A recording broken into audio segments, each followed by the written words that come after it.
Southeast Radio's Business Matters with Karl Fitzpatrick. Well, with the current cost of living crisis, finance has been a notoriously challenging area for consumers to navigate. However, my next guest, Sean McNulty from ReThink Money, has developed a digital solution which aims to demystify financial matters and to help consumers to receive financial advice which is tailored to their needs. But Sean, before starting this business, what career path had you followed? Good morning, a pleasure to be with you. Thank you. Well, it all started a good few years ago. I suppose particular to this business, I started out as a financial advisor in 2007.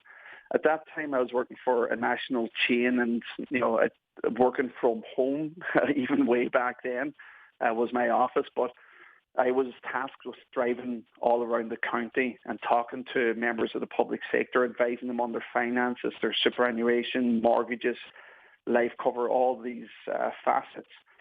So from then, after taking a year out because I had the travelling bug and I went away, after that I came back and I'd really become interested in the investment side of what I was doing. So this was during the crash in 08 and 09, and there wasn't a lot to do in the market. So what I did is I went back to college and did a master's in finance. After that, then I worked in capital markets for about 4 odd years with a tier 1 investment bank.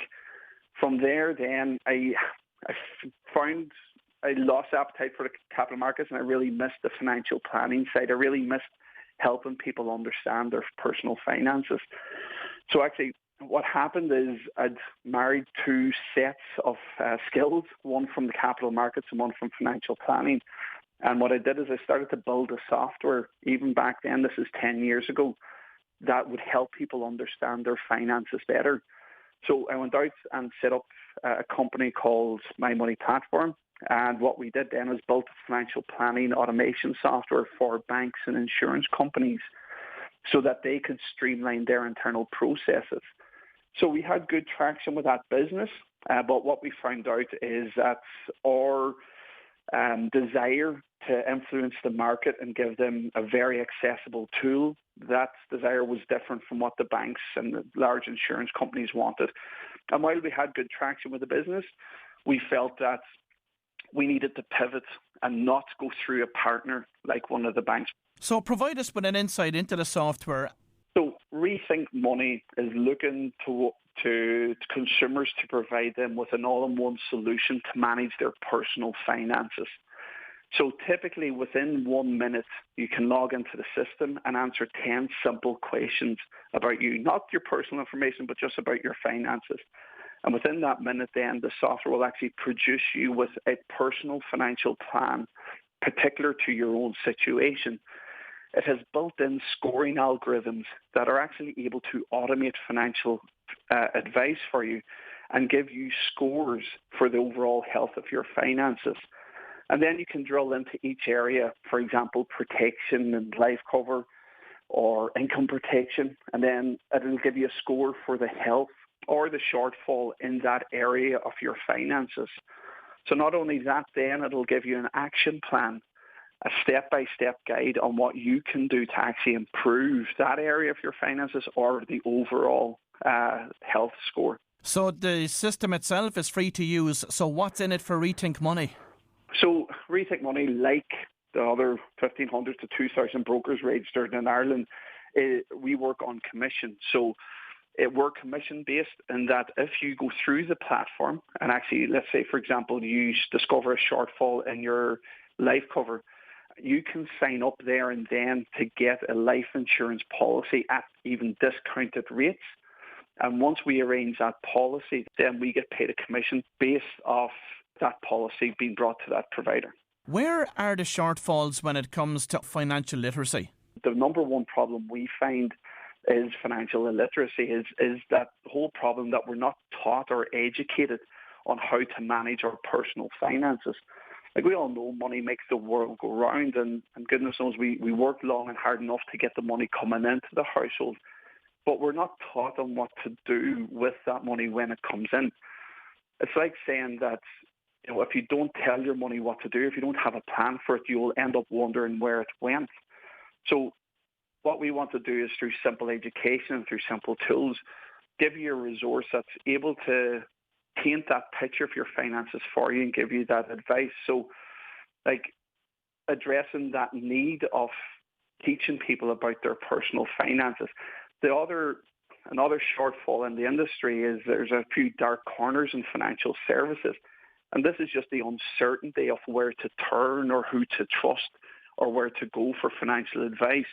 So again, by us creating a simple brand that's, hopefully accessible and intuitive enough that people will actually begin to trust ReThink Money and know that, we're shining that light on financial services and teaching people about, even the commissions and the trail commissions and investments that brokers will take, and just talking openly about all the, I suppose, secrets and operations within financial services.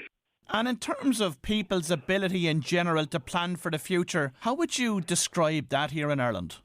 It's a very much a mixed bag, Karl, because this is the beauty about the job and why I left capital markets to come back into it, because I know, I'll give you an example, just person A, a client would be earning $400,000 a year and have very minimal in savings. And if something happened tomorrow, there is no protection in place for the family and there is no savings and retirement hasn't even been built. But half an hour later, I'll have a call and with somebody who's earning $30,000 a year and they're contributing to their pension. They have their life insurance sorted. They're saving for the kids' education plan. And in terms of financial planning, they are really on top of it. And through our platform, they get a very high score, whereas the former person earning a lot of money and not planning would actually get a low score with relation to their financial planning. And there's a hunger for people to understand. And, again, one of the parts why I love this, I always enjoy people finally understanding how simple a pension is or what tax relief means, and actually teaching them that, well, this is money that you're going to pay to the tax or to revenue anyway. Why not take some of that and put it into a long-term investment like your pension and take it away from them again? So those parts are put together are going to help people just really understand how simple this process is. And Sean, of course, we are in the midst of a persistent cost of living crisis. What advice are you giving your clients in that regard? Write it down. That is the number one tip for anyone in the cost of living crisis. There is thousands, if not millions, probably, of budgeting templates free off online, and we can provide them free too. So get a budgeting template, write down how much is coming into your household and how much you think is actually going out. And this is a great exercise because people will think they're spending X, Y, Z, or let's say $500 a month, on their groceries. But actually write it down in advance, and then at the end of the month, come back and actually write down what you actually spend. Because far too often I talk to people and they say, we don't know where the money goes. It just evaporates. We can't set up our pension or set up our kids' education fund because we don't know where the money is going to come from. In that regards, there's a saying in financial services about pay yourself first. And same when you're setting up a business, right? That's what you're supposed to do is look after yourself first. What pay yourself first means when it comes to personal finances is if you get paid on the last day of the month, set up your direct debit for your savings to go out on the first. So now your savings is gone. It's being built up on the side in an account that you can't necessarily touch overnight, but it's gone. Now you have to live off the rest. Built into the system itself is also an investment module. So finally this morning, what advice have you got for anybody listening that's interested in investing into the future? The first thing is to remember is investing is for everybody. Whether you want to start with €100 a month or whether you've got lump sums or inheritance, do the research, whether you're going with a financial advisor or not, or going with a software through us or not, is do the research into your risk appetite and what funds or what investments are going to be appropriate for you. So risk is a huge thing, when looking at investments, and you balance that along with the time frame for the investment that you're actually doing. For all investment funds, especially in Ireland, there's about 400 available. They're all attributed a number on a risk scale. So most follow the ESMA risk scale between a risk of 1 and 7.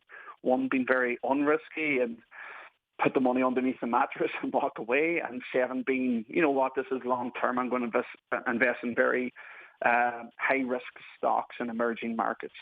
So between 1 and 7, you have to find your place on that, and you can do that through multiple tests, and you can get those online.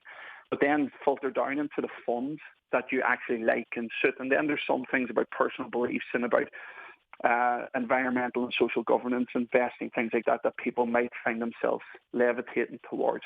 But do the research, and if you're not happy with the research that you have, get advice. Whether it's us or whether it's another financial broker, always get advice.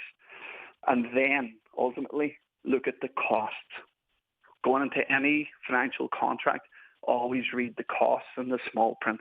Because one thing that we have found, and I suppose this is a big secret that we're focusing on in financial services, is that when you sign up for a contract, look at what you're paying up front and your allocation rate. So that means how much money is actually going into the investment from your pocket. And then what's the annual management charge? And what you want to look in that annual management charge, is there any part of that that's just going to commissions to the brokers? Okay, so that's money that comes out of your investment account every year and into the broker's commission account just for setting that up. And the reason I stress on that is because I know there's a plethora of people who sign up for investments that don't know about those hidden charges. Well, if you've just tuned in, that was Sean McNulty from ReThink Money, and I'd like to thank Sean for his contribution to this morning's show. Southeast Radio's Business Matters with Karl Fitzpatrick.